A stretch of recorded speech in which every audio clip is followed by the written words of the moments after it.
Good morning. Very good morning. എന്താ കയ്യില് വെള്ളം? വെള്ളം. ഞാൻ വിചാരിച്ചു ഞാൻ വരുന്നേക്കാട് മുമ്പ് എന്തായാലും കഴിച്ച് കൈ കഴുകിയതാണോ? നിന്റെ ഒപ്പനാണ് ഞാൻ കഴിച്ച ദോശ. ആ അതാണല്ലോ. പിന്നെ വല്ല സ്നാക്സ് കഴിച്ചോ അതിന്റെ ഇടയ്ക്ക്? പിന്നെ എനിക്ക് അതല്ലേ ഇവിടെ പണി. അല്ലല്ല, പാചകം ചെയ്യാൻ വേണ്ടി ഒരു കൈ എന്തൊക്കെ നനച്ചാണ് അല്ലേ? കായൊക്കെ തെറ്റിദ്ധരിക്കരുത് മകനെ. നിന്നെ വിട്ട് ഞാൻ അങ്ങനെ എന്ത് തിന്നുന്നുണ്ട് അത് നീ ഒന്ന് പറയൂ. അങ്ങനെ നീ ചിന്തിക്കാൻ പാടുവോ? കൈ കൈ കൈ കഴുകിയ ചെക്കൻ അപ്പൊ സംശയമാണ്. പക്ഷെ അച്ഛൻ പറയണ്ട അമ്മ അങ്ങനെ പാചകം ചെയ്തുകൊണ്ടിരിക്കുമ്പോൾ ഓരോന്നോരോന്ന് അങ്ങനെ വായിലേക്ക് ഇട്ടുകൊണ്ടുണ്ടാവും. എന്തും പാചകം ചെയ്തുകൊണ്ടിരിക്കുമ്പോൾ ആണമ്മ. എടാ അവിടെ ഉപ്പ് നോക്കി വയറ് നിറയ്ക്കുക നിനക്കറിയില്ല. എന്നിട്ട് നിന്നോട് പറയും ഇത്തിരി കൂടി കഴിച്ചിട്ട് കഴിച്ചാൽ മതി മോനെ, എന്തോ വിശപ്പില്ല പറയാം. അപ്പൊ നീ വിശന്നവൻ എന്ത് ചെയ്യും? അമ്മയുടെ ഒപ്പം കഴിക്കാല്ലോ പറഞ്ഞ നീ എന്ത് ചെയ്യും? വിശന്നിട്ട് മിണ്ടാണ്ടിരിക്കും. അപ്പൊ അമ്മയ്ക്ക് വിശപ്പുണ്ടാവില്ല. അതുപോലെ അമ്മ ഉച്ചയ്ക്ക് ഭക്ഷണം കഴിക്കണ കണ്ടിട്ടോ നീ നേരം വൈകിട്ട്. എന്താ കാരണം എന്നറിയാം നിനക്ക്?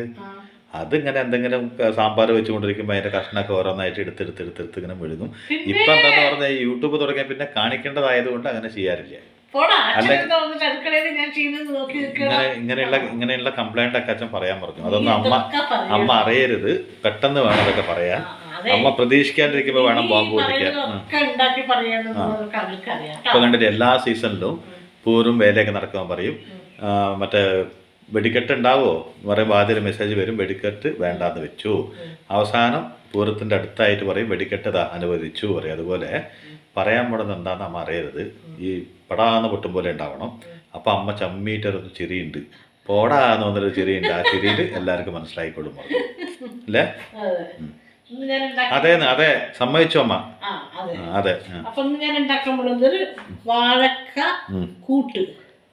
അതെന്താ വാഴക്ക ഒന്നും കൂടി വലുതായിട്ട് അതിന്റെ അരിയേണ്ട ആവശ്യം ഉണ്ടാവുന്നില്ലല്ലോ. പിന്നെ അതിന് കുറച്ച് കടലപ്പരിപ്പ്, ഒരുപാട് വേണ്ട, പിന്നെ നാളികേരം, ജീരകം, പച്ചമുളക്.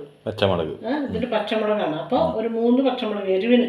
3 എന്നല്ല, നമ്മുടെ ഈ കൂട്ടിനൊന്നും അധികം എരിവ് വേണ്ട, ആവശ്യമില്ല. അപ്പൊ ഒരു 3 പച്ചമുളകും ജീരകവും പിന്നെ നാളികേരം കൂടി അരച്ചത്, കറിവേപ്പില, ഉണക്കമുളക്, ഇതൊക്കെ തളിക്കാനുള്ളതാ കടുകൊക്കെ കേട്ടോ. ഇതിന് വേറെ കൂടുതൽ അതന്നെ സാധാരണക്കാരന്റെ പാചകമാണ്. അപ്പൊ കൂടുതൽ ഒന്നിന്റെ ആവശ്യമില്ല. വീട്ടിൽ നിന്ന് അവിടുന്ന് ഇവിടുന്ന് ഉള്ളി എടുക്കുന്ന കുറച്ച് സാധനങ്ങൾ ഉണ്ടെങ്കിൽ നമുക്ക് ചെയ്യാം. നമ്മുടെ രാമായണ മാസത്തിന്റെ എത്രാമത്തെ ദിവസം അത് ഓർമ്മയില്ലേ? അത്രയായിട്ടുള്ള 5 ആയി വേണം. അതെ അമ്മ, ഞാൻ കറക്റ്റ് ആയിട്ട് 6ആയി. എന്താ ഒരു മാസമായ പോലെ അമ്മ തോന്നുന്നത്? എത്ര ആയാലും കുഴപ്പമില്ല, ഞാനും എണ്ണീട്ടില്ല. പക്ഷെ എന്നാലും എൻ്റെ അമ്മേ ഒരു മാസമായ പോലെ ഒരു തോന്നലമ്മ. മഞ്ഞപ്പൊടി ഇതിനാവശ്യമുള്ള മഞ്ഞപ്പൊടി എന്നിട്ട് അടച്ചു വെക്കിട്ട് ഉപ്പ്, മഞ്ഞപ്പൊടി, കായ ഇട്ടു. ഈ പരിപ്പ് ഞാൻ വേവിച്ചതാണ്, പകുതി വേവാണ്. ഒരുപാട് ഉടഞ്ഞു വേവരുത് പരിപ്പ്, കടലപ്പരിപ്പാണ്. എന്റെ കൂട്ടുകാരനല്ലോ ചിക്കൻ കട നടത്തുന്നത്, എപ്പോഴും മെസ്സേജ് ചോദിക്കട്ടെ എവിടെയാ ബ്രോ അത് മനസ്സിലായി. രാവിലെ പറഞ്ഞല്ലോ, പിന്നെ എന്തിനാ പറയണേ? ബിവിന് എന്താ പറഞ്ഞാ ആ പരിസരത്ത് പോകണില്ലല്ലോ രാമായണ മാസം ആയതുകൊണ്ട്. അപ്പൊ ചോദിക്കുകയാണ് എവിടെയാ ബ്രോ എന്ന്. വേവണം, എല്ലാം വേവണം. ഇത് മാത്രല്ല എന്ത് മന്ദാല കഴിക്കാൻ പറ്റുള്ളൂ. അതുകൊണ്ട് അത് വേവണം എന്ന് പ്രത്യേകിച്ച് പറയേണ്ട ആവശ്യമില്ല. വേവണം.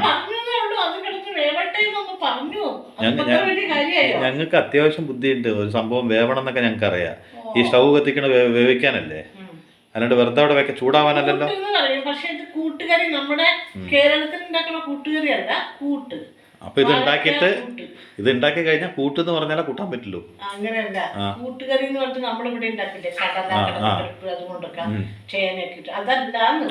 അങ്ങനെ മാത്രം കുറച്ച് പരിപ്പ് ഇത് ഉണ്ടാക്കി കഴിഞ്ഞാൽ എങ്ങനെയാ? എന്തെങ്കിലും ഒരു പരിപ്പായാൽ മതി, ഉടഞ്ഞു വേവണം. അല്ല ഞാൻ ചോദിക്കണത്, ഇനിയിപ്പോ ഇത് കൂട്ടെന്ന് പറഞ്ഞില്ലെങ്കിൽ കൂട്ടാൻ ബുദ്ധിമുട്ടാവോ? ടേസ്റ്റ് ഉണ്ടാവുമല്ലോ, കൂട്ടാമല്ലോ. അല്ല കൂട്ടിന്ന് നിർബന്ധിച്ചില്ലെങ്കിലും കൂട്ടാമല്ലോ എന്നാ ചോദിച്ചു. അത് ഉണ്ടാക്കുമ്പോൾ ഞാൻ പറയാം കേട്ടോ. പിന്നെ ഒരു നല്ലൊരു കാര്യമുണ്ട് കേട്ടോ. പണ്ട് അത് വേണ്ട ഇത് വേണ്ട എന്ന് പറയണ ഞാൻ എല്ലാം കൂട്ടാൻ തുടങ്ങി. കാരണം ഈ പാചകത്തിൻ്റെ അടുത്ത് നിന്നിട്ട് അത് എല്ലാത്തിനോടൊരു ഇഷ്ടം. ഇന്നാളെ ഞാൻ ഉണ്ടാക്കിയ എന്താണ് വെണ്ടയ്ക്കയും ചക്കക്കുരും കൂടി ഉണ്ടാക്കിയ കറിയില്ലേ, അത് പിന്നെ ഭയങ്കരമായിട്ട് എനിക്ക് ഇഷ്ടപ്പെട്ടു. ഇതിനൊക്കെ ഇത്ര സ്വാദുണ്ടോ ഞാൻ തൊട്ട് നോക്കിയില്ല. എന്തെങ്കിലും അതൊക്കെ ഇതുവരെ തൊട്ട് നോക്കിയിട്ടില്ല. ഞങ്ങൾ വെക്കുമ്പോ വേണോ എനിക്ക് വേണ്ട. ഇപ്പൊ ഇന്നാള് കൂട്ടിട്ട് അവന് വലിയ ഇഷ്ടമായി. അമ്മ നല്ല ടേസ്റ്റ് ഉണ്ട്. അപ്പൊ എന്താന്ന് പറഞ്ഞാ ഒരു തൊഴിൽ അതെന്തായാലും ഒരു പാചകമായാലും അത് നമ്മൾ ചെയ്തുകൊണ്ടിരിക്കുമ്പോൾ ചെയ്യുന്നവൻ അറിയാം അതിൻ്റെ ഗുണം എന്താണ്, എങ്ങനെ ഉണ്ടാവും എന്നുള്ളത്. അതുപോലെ ഓരോ വ്യക്തികളും ചെയ്യുമ്പോൾ അറിയാം. അതുപോലെ അതിൻ്റെ അടുത്ത് നിന്ന് കാണുന്നവർക്ക് ഏകദേശം അറിയാം ഇതിങ്ങനെയൊക്കെ ഇട്ടിട്ടുണ്ട്, അത് കാരണം ഇതായിരിക്കും അതിൻ്റെ ടേസ്റ്റ് എന്ന് മനസ്സിലാവും. ഇതൊരു കപ്പിലാക്കി കൊണ്ടുവന്ന് തരുമ്പോൾ നമുക്കൊരു കുന്തു മനസ്സിലാവില്ല. നമുക്ക് എന്താ മനസ്സിലാവുക, കായ അതിലെന്തമ്മ അത് ആണെങ്കിൽ മതി ഇങ്ങനെ പറയും. അതല്ല, അതൊക്കെ കൂടി ഇങ്ങനെ കടന്ന് വെന്ത് ആ മസാലയൊക്കെ ഇങ്ങനെ പിടിക്കണൊക്കെ നമ്മൾ കണ്ട് ഇങ്ങനെ ഇരിക്കുമ്പോൾ നമുക്കൊരു ഇഷ്ടം വരും. അപ്പോൾ എല്ലാത്തിനും അതിൻ്റെ ആയ സമയമുണ്ട്. ദാസ പറയും പോലെ എല്ലാ തൊഴിലിനും അതിൻ്റെ ആയ വിലയുണ്ട്. ഇപ്പം അമ്മ കണ്ടു നോക്കൂ, പണ്ട് കാലത്ത് ഈ മനുഷ്യൻ എവിടെ തലകുനിക്കാത്തവൻ ഒരു സ്ഥലത്ത് തലകുനിക്കാതെ എവിടെയെന്ന് പറയാൻ പറ്റുമോ? തീർച്ചയായിട്ടും. എന്തിനാ പറയും, അവിടെ തലകുനിക്കാത്ത ഒരു വ്യക്തിയില്ല. ബ്യൂട്ടി പാർലർ, ബാർബർ ഷോപ്പിൽ നമ്മുടെ പൈസ അങ്ങോട്ട് കൊടുത്താലും അവരെല്ലാം തലകുനിക്കുക, നമ്മളാണ് തലകുനിക്കുക. അപ്പോൾ എല്ലാ തൊഴിലിനും അതിൻ്റെ ആയ വിലയുണ്ട്. മനസ്സിലായില്ലേ? അപ്പോൾ ജീവിതത്തിൽ എല്ലാത്തിനും അതിൻ്റെ വിലയുണ്ട്. ഒരാളിനല്ല പറയണത്. നമ്മൾ എന്ത് ചെയ്യുകയാണെങ്കിലും ഒരു തൊഴിലായിക്കോട്ടെ എന്തായിക്കോട്ടെ നമ്മൾ ചെയ്യുന്നത് നമ്മൾക്ക് അതിന് ശ്രദ്ധ വേണം. നീ ചെയ്യുന്നത് കണ്ടിട്ട് ഞാനോ അതുപോലെ ഞാനാവണമെന്ന് വിചാരിച്ചിട്ട് അതിലേക്ക് ചാടരുത്. നമ്മൾ എന്താണോ ചെയ്യുന്നത്, ചിലപ്പോൾ നീ ചെയ്യുന്നേക്കാളോ ചെറിയ തൊഴിലായിരിക്കും എൻ്റെ ആണെങ്കിലും കൂടി എനിക്ക് എൻ്റെ തൊഴിലിനോട് എനിക്കൊരു മതിപ്പും വേണം, അതിനോട് ആത്മാർത്ഥതയും വേണം. നീ ചെയ്യണമെന്ന് പറഞ്ഞിട്ട് അത് ശരി, അവൻ ചെയ്യുന്ന ആ തൊഴിൽ വളരെ നല്ല തൊഴിലാണ്, അതിലേക്കൊന്ന് മാറിയാലോ എന്ന് ഞാൻ ഒരിക്കലും ചിന്തിക്കരുത്. എന്നെ കണ്ടിട്ട് ഞാൻ അതിനെ അനുകരിക്കാനും പാടില്ല. എന്റേതായ ഒരു തീരുമാനത്തിന് ഞാൻ എപ്പോഴും ഉറച്ചു നിൽക്കണം. അല്ലാണ്ട് നീ ചെയ്യണമെന്ന് പറഞ്ഞിട്ട്, ഞാൻ എക്സാമ്പിൾ പറഞ്ഞാട്ടോ, നീ എന്നല്ല, ഞാനും നീ അമ്മയും മകനെന്നുള്ള രീതിയിലല്ല ഞാൻ പറഞ്ഞത്. അപ്പോൾ ഞാൻ എന്താണോ ചെയ്തത് അതിനെനിക്ക് ആത്മാർത്ഥതയും വേണം, എൻ്റെ തൊഴിലിനോട് എനിക്ക് ബഹുമാനം വേണം. എൻ്റെ തൊഴിൽ നല്ലതാണ്, ആരും അതിനെ എന്തു പറഞ്ഞാലും എനിക്കത് നല്ലതാണെന്നുള്ള തോന്നലോടെ ഞാൻ അതിൽ ഉറച്ചു നിന്നാൽ അതിൽ നിന്ന് നമുക്ക് ഒരുപാട് ഉന്നതികളിലെത്താൻ പറ്റും. അതിനാസ്പദമാക്കി ഞാൻ നിനക്കൊരു കഥ പറഞ്ഞു. പിന്നെ ഒന്നുണ്ട്, ഭൂമിയിൽ ഏറ്റവും റിസ്ക്കുള്ളൊരു തൊഴിലുണ്ട്. ആ സത്യം പറയുകയാണെങ്കിൽ പല തൊഴിലുണ്ട്, അതിൽ ഒരു റിസ്ക്കുള്ള തൊഴിൽ, ആ പല തൊഴിലുകളിലും ഒരു തൊഴിലാണ് കേട്ടോ ഈ അടുക്കളയിൽ നിന്നിട്ടുള്ള പാചകം എന്ന് പറയുന്നത്. കാരണം ഇതിന് 2-3 അല്ല, നമ്മുടെ മൈൻഡും സെറ്റായിരിക്കണം, നമ്മുടെ മനസ്സും സെറ്റായിരിക്കണം, നമുക്കത് ചെയ്യാനുള്ള സന്തോഷത്തോടെ ചെയ്യാനുള്ള ഇതുണ്ടാവണം, മടി ഉണ്ടാവാൻ പാടില്ല. അങ്ങനെ എല്ലാം കൂടി റെസ്റ്റ് ഇല്ലാത്തൊരു പണി കൂടിയാണ് ഇത്, അല്ലേ? അപ്പോൾ അതിനാസ്പദമാക്കി ഞാൻ നിങ്ങൾക്കൊരു കഥ പറഞ്ഞു. പണ്ടൊരു കാലത്ത് ഒരു വ്യാപാരി ഉണ്ടായിരുന്നു. അയാൾ ഒരുപാട് വ്യാപാരങ്ങളൊക്കെ നല്ല രീതിയിൽ ചെയ്ത് ഒരുപാട് സമ്പത്ത് അയാൾ ഉണ്ടാക്കി. ഇഷ്ടംപോലെ സമ്പത്തൊക്കെ ആയി, മക്കളും കുട്ടികളൊക്കെ ആയി നല്ല സന്തോഷമായി ജീവിക്കുമ്പോൾ അവസാനം അയാൾക്ക് സമ്പത്തില് മക്കളും കുട്ടികളൊക്കെ പെടുവോ? അത് നഷ്ടല്ലേ? ഉണ്ടായി മക്കളും കുട്ടികളൊക്കെ അത് നഷ്ടം. ഞാൻ പറയാം, സമ്പത്ത് ഉണ്ടായതിനു ശേഷം മക്കളും കുട്ടികളും എന്നുള്ള നഷ്ടം ഉണ്ടായി എന്ന് വെച്ചാൽ അത് നമുക്ക് അങ്ങോട്ട് കൊടുക്കുകയാണല്ലോ, ഇങ്ങോട്ട് മേടിക്കല്ലോ. ശരി, അത് ഇൻവെസ്റ്റ്മെന്റ് പിന്നെ കിട്ടുന്നില്ല വിശ്വാസം. ആയിക്കോട്ടെ. അപ്പൊ ആള് അതെല്ലാം ഉണ്ടാക്കി വെച്ചു. അല്ല, അമ്മ സമ്പത്ത് ഉണ്ടാക്കിയെന്ന് പറഞ്ഞു, അതിന്റെ ഒപ്പം മക്കളും കുട്ടിയൊക്കെ എന്തിനാ ചേർക്കുന്നത്? മക്കളും ഭാര്യ കുടുംബമൊക്കെ ആയിട്ട് സുഖമായിട്ട് ജീവിക്കണം, വലിയൊരു കുടുംബം, സന്തോഷം സംതൃപ്തിയോടെ ജീവിച്ചു, സമ്പൂർണമായ സമ്പത്ത് ഉണ്ടാക്കി. തോന്നി ഞാൻ ഒരു തീർത്ഥാടനം പോണം, ഇനി എന്റെ ജീവിതത്തിൽ ഇതെല്ലാം കഴിഞ്ഞു. ആ മഹാഭാവിയുടെ സമ്പത്തൊക്കെ എന്താവപ്പോ കേക്ക് തീർത്ഥാടനം പോണെന്ന് ആ വ്യാപാരി ചിന്തിച്ചു. വൃത്തികെട്ട വ്യാപാരി, ശ്രീമന്തനാണ്, വളരെ പണക്കാരനാണ്. ശ്രീമന്തൻ, അത് കന്നഡ ഭാഷയാണ്. ശ്രീമന്തൻ കന്നഡ ഭാഷയാണ്. അതൊക്കെ വരും. ശ്രീമന്തൻ എന്ന് പറഞ്ഞാൽ ചിലപ്പോൾ മനസ്സിലാവുകയൊക്കെ ചെയ്യും. ആ പണക്കാരൻ, ഓക്കെ, ശ്രീമന്തൻ എന്ന് പറഞ്ഞാൽ പണക്കാരൻ. അപ്പൊ ആൾക്ക് അങ്ങനെ തോന്നി, പ്രായമായി കുറച്ച്. അപ്പൊ അങ്ങനെ തോന്നിയപ്പോ ആള് തീർത്ഥാടനത്തിന് പുറപ്പെടുന്നതിന് മുമ്പ് ഈ സ്വത്തൊക്കെ മക്കൾക്ക് എല്ലാവർക്കും സമമായി ഭാഗം വെച്ചു. അത് വളരെ നല്ല കാര്യം. എല്ലാവർക്കും എന്താ പറഞ്ഞാൽ പോയി കഴിഞ്ഞിട്ട് ഈ സ്വത്തിന് വേണ്ടിയിട്ട് ഇവര് തല്ലുകൂട് ഒന്നും വേണ്ട, അപ്പൊ ഞാൻ എന്റെ എല്ലാവർക്കും എല്ലാം വീതിച്ചു കൊടുക്കാനുള്ള രീതിയിൽ അങ്ങനെ ചെയ്തു. അത് കഴിഞ്ഞിട്ട് ആള് ഒരു തുക ആളുടെ ആരും അറിയാണ്ട് ആള് കരുതി അത് വേണം, തീർച്ചയായിട്ടും വേണം. അതിനല്ല പറയുന്നത് കേട്ട്, അത് കരുതിയിട്ട് ആള് തീർത്ഥാടനത്തിന് പോവല്ലേ, ആൾക്ക് അതിന്റെ ആവശ്യമൊന്നുമില്ല. തീർത്ഥാടനത്തിന് എന്താ വെറുതെ കൊണ്ടുപോകും ആൾക്കാര്? നീ ഈ കഥകളിൽ ചോദ്യം കേട്ടോ. അല്ല വെറുതെ വണ്ടി കയറി പോണ്ടേ, ഭക്ഷണം കഴിക്കണ്ടേ? ശരി ശരി. അപ്പൊ ആ ഒരു ഭാഗം, അതായത് ഇയാളൊരു ഭാഗം അയാള് മക്കളോ ആരും അറിയാണ്ട് അവർ കരുതി വെച്ചിട്ട് ഇയാൾ പോണതിന് മുമ്പ് ഇയാള് ഈ കുബേരദേവന്റെ ഭക്തനാണ്. അതായത് കുബേരനാണല്ലോ. അമ്മ ഞാൻ മറന്നു പോകേണ്ട ഒരു ചോദ്യം ചോദിക്കാൻ പറ്റുമോ? ഞങ്ങള് മക്കളറിയാണ്ട് നിങ്ങളുടെ എന്തെങ്കിലും കരുതി വെച്ചിട്ടുണ്ടോ? അയ്യോ, എന്താ അറിയോ, അതിന്റെ ഇടയ്ക്ക് ചോദിച്ചില്ലെങ്കിൽ എനിക്ക് ലാസ്റ്റ് മറന്നു പോകുന്നത്, അതാ ചോദിച്ചത്. നമ്മ ഈ കരുതി വെച്ചിട്ട് 3 വർഷം പറഞ്ഞേ, എനിക്കൊരു സംശയമാണ് കരുതി വെച്ചിട്ടുണ്ടോന്ന്. ഈശ്വര. അപ്പൊ കുബേരന്റെ ഭക്തനാണ്, കുബേരദേവന്റെ ഭക്തനാണ്. കുബേരനാണല്ലോ സമ്പത്തിന്റെ അധിപൻ. അപ്പൊ ആ ഭക്തനാണ്. അപ്പൊ ആള് കുബേരന്റെ അമ്പലത്തിൽ പോയി തൊഴുതിട്ട് പ്രാർത്ഥിച്ചു. ഞാനിങ്ങനെ എല്ലാം ഞാൻ മക്കൾക്ക് എല്ലാം കൊടുത്ത് ഒരു തുക ഞാനിങ്ങനെ വെച്ചിട്ടുണ്ട്, ഇത് ഞാൻ ഒരാൾക്ക് കൊടുക്കണം.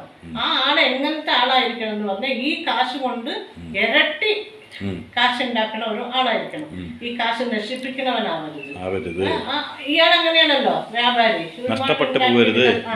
ഇത് നഷ്ടപ്പെടുത്തുന്നവനാവരുത്. ഇരട്ടിയാക്കി നല്ല രീതിയിൽ സമ്പത്തുണ്ടാക്കണവന്റെ കയ്യിൽ എനിക്കിത് കൊടുക്കണം ഭഗവാനെ, അതിന് നീ എനിക്ക് ഒരാളെ കാണിച്ചു തരണമെന്ന് പ്രാർത്ഥിച്ചു. കുബേര ഭഗവാന്റെ അടുത്ത്. അയാളും മടക്കാരൻ, അയാൾ പ്രാർത്ഥിക്കുന്നതും കുബേരനെ. അപ്പൊ അങ്ങനെ പ്രാർത്ഥിച്ചപ്പോ കുബേരന്റെ ഭക്തനാണല്ലോ. കുബേരൻ എന്ത് ചെയ്തു, ഒരു വയസ്സായ ആളിന്റെ വേഷത്തിൽ വന്നു. കുബേരനെന്ന് അറിയാൻ പാടില്ലല്ലോ ഒരു വ്യാപാരിക്ക്. അപ്പൊ ഒരു വയസ്സായ ആളുടെ രൂപത്തിൽ വന്നിട്ട് പറഞ്ഞു, എന്താണ് പ്രാർത്ഥിക്കണമെന്ന് ചോദിച്ചു. ഇങ്ങനെയാണ്, ഞാൻ കുബേരദേവനോട് പ്രാർത്ഥിച്ചതാണെന്ന്. ആണോ, എന്നാ എന്റെ കൂടെ വരൂ, ഞാൻ കാണിച്ചു തരാമെന്ന് കുട്ടി കൊണ്ടുവരും. ആ കൊണ്ടുപോയത് എവിടൊക്കെ അറിയോ, ഒരു വ്യാപാര തെരുവ്, എന്താ പറയാ ഇന്നത്തെ കാലത്ത് മാർക്കറ്റ് എന്നൊക്കെ ഒരുപാട് വ്യാപാരങ്ങളൊക്കെ നടക്കണ അങ്ങാടി തെരുവോ അങ്ങനെയൊക്കെ പറയില്ലേ, അവിടേക്ക് കൊണ്ടുപോയി. അവിടെ ഇങ്ങനെ വളരെ ആൾത്തിരക്കും കടകളൊക്കെ തുറന്ന് ഇങ്ങനെ എന്താ പറയാ കിലകിലാന്ന് എന്താ പറയാ ആയിട്ട് ആൾക്കാർ മേടിക്കണൊരു കടകുമ്പടങ്ങളൊക്കെ ആയിട്ട് നിറഞ്ഞൊരു സ്ഥലം. അതിങ്ങനെ കാണും. എന്തിനാണോ ഈ വയസ്സായ ആളെ ഇവിടെ കൊണ്ടുവന്നത് ഇങ്ങനെ ആലോചിക്കും. കുറച്ച് കഴിഞ്ഞപ്പോ ഈ കുബേരൻ ഇവിടെ നിൽക്കൂട്ടോ എന്ന് പറഞ്ഞിട്ട് പോകും. അപ്പൊ ഈ മാർക്കറ്റിന്റെ തൊട്ടപ്പുറത്ത് ഒരു അടഞ്ഞു കിടക്കുന്ന ഒരു പഴയ വീടുണ്ട്. അപ്പൊ ആ വീടിന്റെ പിൻവശത്ത് പോയിട്ട് ഈ കുബേരൻ അത് വേഷമാറി നിൽക്കണ അല്ല, അവിടെ നിന്നിട്ട് കുബേരൻ ഉറക്കെ വിളിച്ചു പറയാണ്, ഇവിടെ നിധി കുമ്പാരുണ്ട്, ഒരു വലിയ ഉരുളി നിറയെ സ്വർണ്ണ നാണയങ്ങള്, നിധിയാണ് എന്ന് പറഞ്ഞിട്ട് കൂക്കും.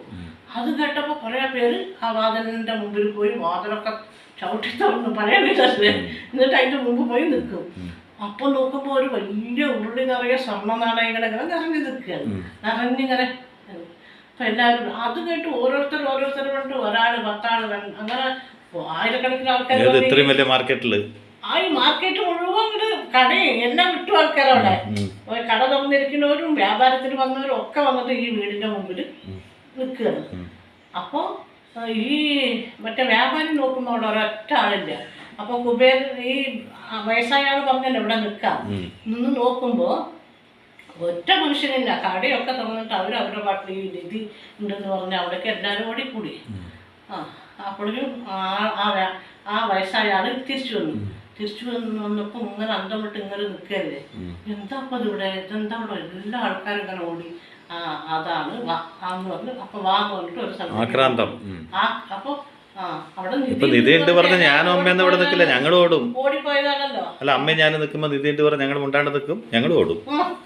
അമ്മ ഓടില്ല, അമ്മക്ക് ഓടാൻ പറ്റില്ല, കാലുവേനയൊക്കെ ഉണ്ടാവും, ഞാൻ ഓടും. അപ്പൊ പറഞ്ഞു, അയ്യോ ഇവിടെ ഒരൊറ്റ മനുഷ്യനില്ലല്ലോ കാരണം വരെ പറയും. അപ്പൊ അതാ കണ്ടോ ഒരാളിരിക്കുന്നത് കൊണ്ട് കാണിച്ചു. ആള് കുറച്ച് മീനുകൾ വെച്ചിട്ട് ഒരു ചെറിയ ഓല ഇതുപോലെയുള്ള സ്ഥലത്ത് നിധിയും കൂടി നോക്കാണ്ട് മീൻ പിടിച്ചോണ്ടിരിക്കണോ, മീനും വെച്ചിട്ട് ഒരു ചെറുപ്പക്കാരനുണ്ട് ഇരിക്കുന്നുണ്ട്, 2-3 കൊട്ടയിലത്തിന് മീനൊക്കെ വെച്ചിട്ട്. അപ്പൊ അയാൾ അവിടെ ഇരുന്നിട്ട് ഇങ്ങനെ. അപ്പൊ വേഗം അവരടുത്തേക്ക് പോയി. എന്നിട്ട് കുബേരൻ വേഷം മാറി വന്ന വയസ്സായ വേഷത്തിലുള്ള കുബേരൻ ചോദിക്കും, നീ എന്താണ് യുവാവേ നിങ്ങൾ ഇങ്ങനെ ഇരിക്കുന്നത് ഇവിടെ, എല്ലാവരും നിധി എന്ന് പറഞ്ഞിട്ട് പോയല്ലോ, എന്താ ഒറ്റയ്ക്ക് ഈ തെരുവൊക്കെ ഇങ്ങനെ ആരും കാണാനല്ലോ, ഒറ്റയ്ക്ക് ഇവിടെ എന്താന്ന് ചോദിക്കും. അപ്പൊ പറയും, ആ അതെ, ഇവിടെ ആ പഴയ ഒരു വീട് അടഞ്ഞു കിടക്കല്ലേ, അവിടെ എന്തോ നിധി ഉണ്ടെന്നും പറഞ്ഞ് അത് കാണാൻ വേണ്ടി എല്ലാവരും പോയി. അപ്പൊ എന്താ നീ പോയില്ലാന്ന് ചോദിക്കും.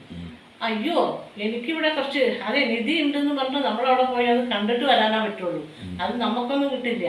എന്താ പറഞ്ഞാൽ ഈ നിധി ഉണ്ട് എന്നുള്ള വിവരം അറിഞ്ഞാൽ അത് തൊടാനും കൂടി ആൾക്കാർക്ക് പറ്റില്ല. രാജാവിനെ അറിയിക്കും. രാജാവ് അന്നത്തെ കാലത്ത് രാജാവ്, ഇന്നത്തെ കാലത്ത് ഗവൺമെന്റ് അല്ലേ കൊണ്ടുപോയില്ല അതുപോലെ. അപ്പൊ രാജാവ് അത് കൊണ്ടുപോകും. അല്ലാണ്ട് ഈ പോയി നിൽക്കുന്ന ആർക്കും ഇത് കിട്ടില്ല. അപ്പൊ ഞാനിത് വിട്ടിട്ട് അവിടെ കാണാൻ പോയി, ഞാൻ ഇങ്ങോട്ട് വരുമ്പോഴേക്ക് എൻ്റെ ഈ മീൻ കാക്കയെ നായ പൂച്ചയൊക്കെ കൊണ്ടുപോകും. അപ്പോൾ എൻ്റെ ഈ വ്യാപാരം ഇന്നത്തെ പോയി എൻ്റെ വീട് പ്രശ്നമാവും. അപ്പോൾ അതുകൊണ്ട് എൻ്റെ കാര്യം നോക്കിയിട്ട് ഞാനിവിടെ ഇരുന്ന് എനിക്കതൊന്നും ആവശ്യമില്ല. കാരണം പോയി നോക്കണത് വ്യർത്ഥാണ്, കാര്യമൊന്നുമില്ല. അത് നമുക്ക് കിട്ടൂല. ഇനിയിപ്പോൾ അത് നോക്കിയാലും വെറുതെ പോയി നോക്കാനോ പറ്റുമോ? അത് രാജാവിൻ്റെ അനുമതി വേണോ, രാജാവ് നമ്മൾ കൊണ്ടുപോകും. അല്ലാണ്ട് ഈ പോയി നിൽക്കണ ഒരാൾക്ക് ഒരു നാണയം പോലും കിട്ടില്ല. അപ്പം ഞാൻ എൻ്റെ ഈ തൊഴിൽ വിട്ടിട്ട് പോയ എൻ്റെ ഈ മീൻ കാക്കയും പൂച്ചയൊക്കെ കൊണ്ടുപോകും. എൻ്റെ ജീവിതം അതോടെ ഞാൻ ഇന്നത്തെ ലാഭം നഷ്ടപ്പെടുന്നു. എൻ്റെ വീട് ഭക്ഷണിയാവും. അതിപ്പോൾ അത് വേണ്ട, എനിക്കുള്ളത് കൊണ്ട് എനിക്ക് ജീവിച്ചാൽ മതി. എന്താ അവിടെ പോയി നോക്കിയിട്ട് എന്ന് പറയും. അപ്പം ഈ കുബേരൻ വേഷന്മാരിൽ വന്ന കുബേര ഈ ആളോട് പറയും, വ്യാപാരിയോട്, ഇയാളുടെ കയ്യിൽ കൊടുത്തോളൂ നിങ്ങളുടെ ആ സ്വത്തും എന്താണെന്ന് വെച്ചാൽ ഇയാളിതിനെ നല്ല രീതിയിൽ ഉപയോഗിച്ച് ഇരട്ടിയല്ല 3 ഇരട്ടിയോ 4 ഇരട്ടിയൊക്കെ ആക്കാൻ കഴിവുള്ള ചെറുപ്പക്കാരനാണ്. എന്താ പറയുക, ഏകാഗ്രത, അയാളുടെ തൊഴിലിലുള്ള ആത്മാർത്ഥത ഇതൊക്കെ ഉണ്ട് എന്ന് പറഞ്ഞിട്ട് അങ്ങനെ അയാൾക്ക് കൊടുത്തു. അതിൽ നിന്ന് എന്താ മനസ്സിലായത്? എനിക്ക് മനസ്സിലായത്, നമുക്ക് പൈസ ഉണ്ടാവണമെങ്കിലും പൈസ ഉണ്ടായി കഴിഞ്ഞാലും കുബേരനെ മാത്രം പ്രാർത്ഥിക്കണം. പിന്നെ വയസ്സായ വല്ല ആൾക്കാർ വേഷം മാറിയിട്ട് വന്നിട്ട് അവിടെ നിധി ഉണ്ടെന്ന് പറയുകയാണെങ്കിൽ നമ്മൾ അപ്പം തന്നെ മനസ്സിലാക്കണം, ഒന്നുമില്ലെങ്കിൽ കുബേരനായിരിക്കും അല്ലെങ്കിൽ കൃഷ്ണനായിരിക്കും. എന്താ അർത്ഥം അറിയോ? ഞാൻ പറഞ്ഞുതരാം എന്താ അർത്ഥം അറിയാമോ. നമ്മൾ ചെയ്യുന്ന ഏത് തൊഴിലാണെങ്കിലും നമ്മൾ ചെയ്യുന്ന തൊഴിൽ ഏതായാലും അത് കഴിച്ചിട്ട് പറയാന്. എന്നിട്ട് ഈ അരപ്പ് അതായത് പച്ചമുളകും എന്താ പറയാ, പച്ചമുളകും ജീരകവും. പച്ചമുളക് എരിവിന് എത്ര വേണം അത്ര പച്ചമുളക് ഇടണം കേട്ടോ. എവിടുന്ന് നമുക്ക് ഇങ്ങനെ ഓരോ ദിവസം ഓരോ കഥ കിട്ടണ്ടല്ലോ. അതൊക്കെ കിട്ടും പറഞ്ഞ അതൊക്കെ ഉണ്ടടാ. ഞാനെന്താ ഒന്നും അറിയാത്ത ആളെന്നാണ് നിന്റെ വിചാരം? അതെങ്ങനെ വിചാരിക്കാൻ പറ്റും? 2 മക്കളെ വലുതാക്കിയില്ലേ, എത്ര ഒന്നും അറിയാത്ത ആൾക്ക് അങ്ങനെ പറ്റുമോ? അപ്പൊ കണ്ടില്ലേ, ഒരിക്കലും ഞാൻ പറയില്ല, മണ്ടിയാണെന്ന് ഞാൻ പറയേയില്ല. ചിലതൊന്നും നമുക്ക് ചെവി കേൾക്കാത്ത ഒരു കണക്കിന് നല്ലതാണ് തോന്നുന്നുണ്ട്. പെട്ടെന്ന് നമുക്കൊന്നും കേൾക്കില്ല. ഞാനിപ്പോൾ എന്തോ പറഞ്ഞു, അത് അമ്മ കേട്ടില്ല. എനിക്ക് വേണ്ടാത്തൊന്നും അങ്ങനെ കേൾക്കണ്ട. അതെങ്ങനെ കേൾക്കാത്തത് വേണ്ടാത്തതാണെന്ന് മനസ്സിലായി? കറിവേപ്പില ഇട്ട് കൊടുത്തു, ഈ അരപ്പ് ഇട്ടു. ഇതിൽ അരപ്പ് എന്താ പറഞ്ഞാൽ പച്ചമുളകും നാളികേരം ജീരകം കേട്ടോ. അപ്പം അതിട്ട് കൊടുത്തു. ഇനി ഇതൊന്ന് നന്നായി തിളച്ച് ഈ മസാലയൊക്കെ ഇതിൽ പിടിച്ച് അവസാനം ഒരു വറവിടലുണ്ട്. ഇനി അമ്മ ചോദിച്ചതിൻ്റെ ചോദ്യമല്ലേ? അപ്പം അതിന് ഉത്തരം എന്താന്ന് പറഞ്ഞാൽ, നമ്മൾ ചെയ്യുന്ന ഏതൊരു തൊഴിലായാലും അതിന് അതിൻ്റെതായ വാല്യൂ ഉണ്ട്. അപ്പോൾ നമ്മൾ മറ്റുള്ളവരുടെ തൊഴിൽ കണ്ട് ഞങ്ങൾ അതിലേക്ക് പോവുക ഇതിലേക്ക് പോവുക പറഞ്ഞിട്ട് ചാടിക്കൊണ്ടിരിക്കരുത്. മനസ്സ് ഒരു വിശ്വാസം വേണം, ഞാൻ ചെയ്യുന്ന തൊഴിൽ ഞാൻ രക്ഷപ്പെടുന്നുള്ള വിശ്വാസം വേണം, എനിക്ക് എന്തുണ്ടോ അതിൽ ഞാൻ സംതൃപ്തനാണെന്നുള്ള ചിന്ത വേണം. കാരണം ജീവിതത്തിൽ നമ്മൾ ചെയ്യുന്ന തൊഴിൽ തന്നെ നമുക്ക് നിധി പോലെ ജീവിക്കാൻ പറ്റും. ഒരു നിധി കിട്ടിയ പോലും ജീവിക്കാൻ പറ്റും. ആത്മാർത്ഥത ചെയ്ത പണിയിൽ എന്നും വേണം. അല്ലെങ്കിൽ അവിടെ എന്തുകൊണ്ട് വന്നിട്ട് ഏതോ ഒരു വൃദ്ധം പിടിച്ച് പോകുമ്പോഴേക്കും കടയൊക്കെ വിട്ട് ഓടിപ്പോയ ആൾക്കാർ തിരിച്ചു വരുമ്പോഴേക്കും കടയിൽ ചിലപ്പോൾ പകുതി സാധനം പോലും ഉണ്ടാവില്ല. അത് മാത്രമല്ല അന്നത്തെ കച്ചവടം അടക്കം അവൻ്റെ പോയിട്ടുണ്ടാവും. അത് നോക്കി നിൽക്കാൻ മാത്രം സാധിക്കും. ഇനി അഥവാ സർക്കാർ വരുന്നക്കാരും മുമ്പ് അത് എടുക്കാമെന്ന് ആരെങ്കിലും വിചാരിച്ചിട്ടുണ്ടെങ്കിൽ അവരൊക്കെ തല്ലുകൂടി മുറിവേറ്റ് ഓരോരുത്തർ ഓരോ സ്ഥലത്ത് ക്ഷതമായിട്ട് വീടുണ്ടാവും. ഇനി അഥവാ ആരെങ്കിലും എടുത്തിട്ട് പോയാലും എവിടെ പോയാലും അവരുടെ വിടുവില്ല. കാരണം അതൊക്കെ സർക്കാരിന് കിട്ടേണ്ട മുതലാണ്. അപ്പോൾ അങ്ങനെയുള്ളപ്പോൾ അവനവൻ്റെ തൊഴിൽ അതിലാണ്. ഞാൻ ചെയ്ത പണി ഇത്ര നേരം ബുദ്ധിമുട്ടി മീൻ പിടിച്ചു, ആ മീനൊരു കൊട്ടയിലാക്കിയിട്ടുണ്ട്, ഇത് കൊണ്ടുപോയി വിറ്റ് അന്നത്തെ ദിവസത്തെ അരി കിട്ടും, ഞാൻ എൻ്റെ പണി നോക്കാമെന്ന് വിശ്വസിച്ച അയാളുടെ ഒരു മാർഗദർശനം എന്താ പറയണമെന്ന് പറഞ്ഞാൽ, നമ്മൾ ചെയ്യുന്ന ഏതൊരു തൊഴിലും അതിന് അതിൻ്റെതായ ഒരു വാല്യൂ ഉണ്ട്.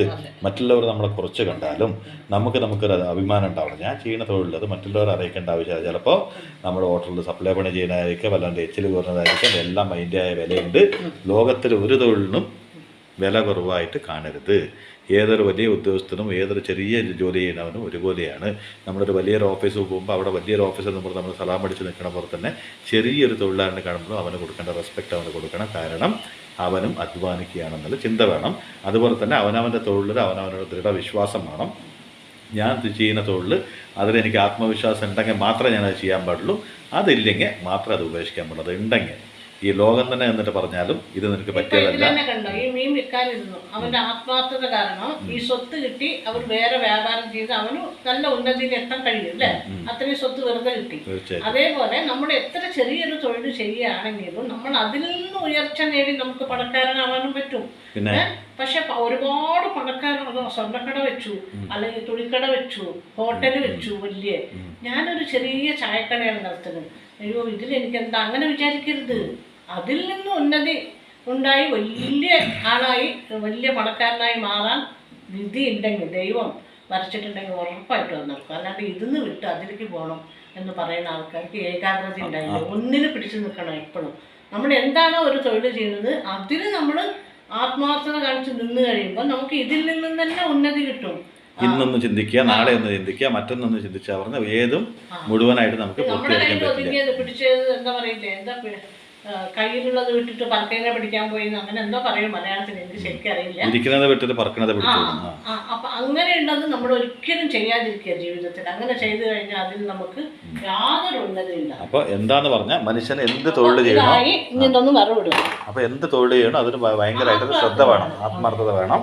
അല്ലാണ്ട് ഇന്ന് ഞാനത് ഇത് ചെയ്തുകൊണ്ടിരിക്കുകയാണ്, പകുതിക്ക് നിർത്തി നാളെ ഞാൻ വേറൊന്ന് ചെയ്യാണ്, അത് ഒരു തൊഴിലും ഒന്നിനും ഒരു വിജയം ഉണ്ടാവില്ല മനുഷ്യന് അല്ലേ? അത് നീ എവിടെയെങ്കിലും കണ്ടിട്ടുണ്ടോ? നമ്മുടെ ജീവിതത്തിൽ ഒരിക്കലും അത് ഉണ്ടാവില്ല. കാരണം ഒരു കാര്യം ചെയ്തിട്ട് അതിന് നമ്മൾ വിജയിക്കാൻ വേണ്ടി നമ്മൾ 100% എന്തൊക്കെയായാലും വ്യത്യാസം വരുത്താൻ പറ്റും, എത്ര നമുക്ക് ശ്രമം കൊടുക്കാൻ പറ്റും, നമ്മൾ എത്ര ടൈം കൂടുതൽ കൊടുക്കാൻ പറ്റും, അങ്ങനെയൊക്കെ ശ്രദ്ധിച്ചു കഴിഞ്ഞാൽ നമുക്ക് വിജയം ഉറപ്പാണ്. അപ്പൊ നമ്മൾ അതിൽ ശ്രദ്ധിക്കുക. അല്ലാണ്ട് നീ എന്തോ ചെയ്യുന്ന പറഞ്ഞിട്ട് ഞാനത് ചെയ്യാൻ പോകരുത്. എന്റേതായ ഒരു ഇതിൽ ഞാൻ നിന്ന് ഞാൻ ചെയ്യുന്ന തൊഴിലിൽ ഞാൻ ആത്മാർത്ഥത കാണിക്കും. ലക്ഷ്യത്തിൽ നിന്ന് ഒരിക്കലും തെറ്റരുത്. ആ മനുഷ്യന് മാത്രമാണ് ഉന്നതിയിലെത്താൻ പറ്റും. എന്നും നമുക്ക് അത് എന്നും ഒരു പാടായിരിക്കും. അതാണ് ഈ കഥയുടെ അർത്ഥം. മനസ്സിലായില്ലേ? സാധാരണ മീൻ വിൽക്കാൻ ഒരു കൊട്ടയത്തിന് മീൻ വിട്ടിട്ട് ആൾക്ക് എന്ത് കിട്ടും? പാവം, അങ്ങോരുടെ ജീവിതം കഴിയാം. പക്ഷെ ആ ആളുടെ ആത്മാർത്ഥത, ആത്മവിശ്വാസം, എനിക്കിത് മതി, ഞാൻ ഈ തൊഴിൽ ചെയ്തിട്ട് ജീവിച്ചിട്ട് എൻ്റെ വീട്ടിൽ കണ്ടുപിടിക്കണം എന്നുള്ള വിചാരം ഉണ്ടായിരുന്നു. അതുകൊണ്ട് ആൾക്ക് ആ രൂപത്തിൽ കുറെ സ്വത്ത് കിട്ടി അല്ലേ? പിന്നെ അയാൾക്ക് അതുകൊണ്ട് നന്നാവാൻ പറ്റും. ആത്മാർത്ഥതയും സത്യസന്ധതയും അതാണ് ആളെ രക്ഷപ്പെടുത്തിയത്. കടുകിട്ടു, ഉണക്കമുളക് ഇട്ടു, കുറച്ചുകൂടി കറിവേപ്പില.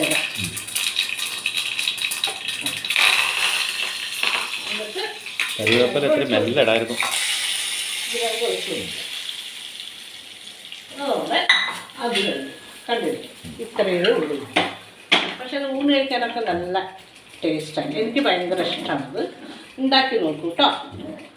ഈസി ആയിട്ട് ഉണ്ടാക്കാം, 10 മിനിറ്റ് മതിയല്ലോ. അപ്പം ഇത്രയും. അപ്പോൾ ജീവിതത്തിൽ നമ്മൾ എന്താണോ ചെയ്തുകൊണ്ടിരിക്കുന്നത് അതിന് ആരെന്നെ പുച്ഛിച്ചാലോ അത് ആരെന്നെ കുറവായിട്ട് കണ്ടാലോ നമ്മുടെ തൊഴിൽ നമുക്ക് വലുതാണ്.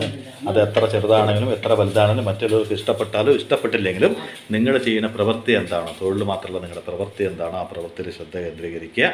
അത് ചെയ്യുന്ന ചെറിയൊരു പാചകമായാലും ചെറിയൊരു വാചകമായാലും അല്ലെങ്കിൽ വലിയൊരു കാര്യമായാലും അതിന് സമ്പൂർണ്ണമായിട്ട് ആത്മാർത്ഥമായിട്ട് ചെയ്ത് എല്ലാത്തിനും ഒരു ദിവസം ഒരു വിജയം ഉണ്ടാവും എന്നുള്ള ആത്മവിശ്വാസം മനുഷ്യൻ്റെ ഒരിക്കലും നഷ്ടപ്പെടാണ്ടിരുന്നാൽ നീ അന്വേഷിച്ച് പോവാതെ തന്നെ നിന്നെ അന്വേഷിച്ച് സർവ്വതും നിൻ്റെ അടുത്ത് വരും അല്ലേ എന്നുള്ളൊരു നല്ല മെസ്സേജും കൂടി അതിൻ്റെ ഒപ്പം ഉണ്ട്. അപ്പോൾ കഴിഞ്ഞു ഇന്നത്തെ പാചകമൊക്കെ. അപ്പോൾ ഇത് കൂട്ടി ഇതിൻ്റെ കൂടെ ഞാൻ എന്തെങ്കിലുമൊക്കെ വേറെ തോരനൊക്കെ വെച്ച് തരും കേട്ടോ. അപ്പോൾ നിങ്ങൾ വരുമോ? മുതലപ്പൊടി വെക്കാന്ന് വിചാരിക്കും. പേടിപ്പിക്കരുത്, പറഞ്ഞാൽ മതി. അമ്മ വരൂ എന്ന് പറഞ്ഞാൽ അങ്ങനെ പേടിപ്പിക്കണ്ട, സമാധാനത്തിൽ പറഞ്ഞാൽ മതി. അത് ഞാൻ വെച്ച് കാണിച്ചിട്ടുണ്ട്, അതുകൊണ്ടാണ് കാണിക്കാത്തത്. പാലക്കാടൻ മുതലപ്പൊടി അത് ഞാൻ വെച്ച് 2 പ്രാവശ്യം വെച്ചിട്ടുണ്ട്.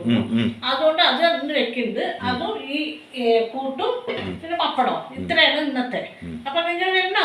ഇങ്ങനെയൊക്കെ കണ്ണുകൊണ്ടൊക്കെ ഇങ്ങനെ നോക്കി പേടിക്കുവരും. പാലക്കാടൻ മുതലപ്പൊടി കൂട്ടണമെങ്കിൽ വരും കേട്ടോ. അമ്മ ഇങ്ങനെ കണ്ണിങ്ങനെ തുറച്ചു നോക്കിട്ട് വരുന്നോന്ന് വെച്ചാൽ അവർ വരാൻ പേടിക്കും കേട്ടോ. പേടിക്കില്ല. പേടിക്കോ? ഇല്ലല്ലോ, ഇപ്പൊ പേടിക്കില്ല. അപ്പൊ ഓക്കെ, ബൈ.